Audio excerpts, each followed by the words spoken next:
about for you? I just, well, I mean, again, I'm not, I don't go too in detail about anything with my ex, but my husband is a better fit in many ways that I've verbalized on when I've talked about compatibility in second marriages and what people look for. And specifically, I've talked about like when people go for when you're a highly sensitive person, which just, it's like a trait, it's whatever. It just means somebody who's more, just let's say romantic or something, then, but if anybody's interested, they could of course look up highly sensitive people. It's like a thing. It's so much easier to go for somebody that's that same way, like versus somebody who finds that to be like hard, like who finds it to be difficult to think, like, the guy in your thought experiment when we were talking about the wish list, who would say that it gets to November 30th and they're like, oh shit, what's some stuff that she mentioned?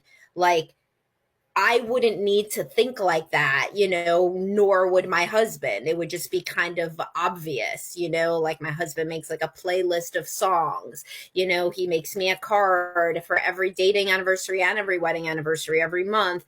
He's like super verbal. That's his job, is like, being very verbal and writing and all of that for his job. So it's just easier to be with somebody who's not the yin to your yang. A lot of people when they're young, they pick the yin to their yang, and I see all those yins and yangs in my office, and it doesn't work out as much as people wish. Like the opposites attract thing does not really work out as much as, movies would have you believe. Really, in the second marriage, people go for somebody who's kind of like them, in real basic ways. So like they speak the same language.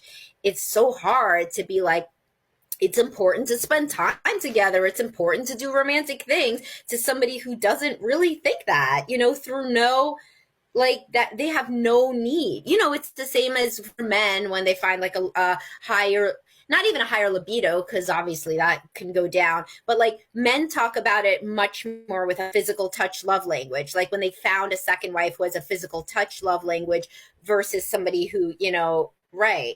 So like that's like, it's somebody that you wouldn't have to say why you would want to cuddle. Like you wouldn't have to Yeah. say like, here are 3 bullet points I've presented on why cuddling is important in relationships with studies that I've gleaned from the internet, as of course many preoccupied attachment men present that document.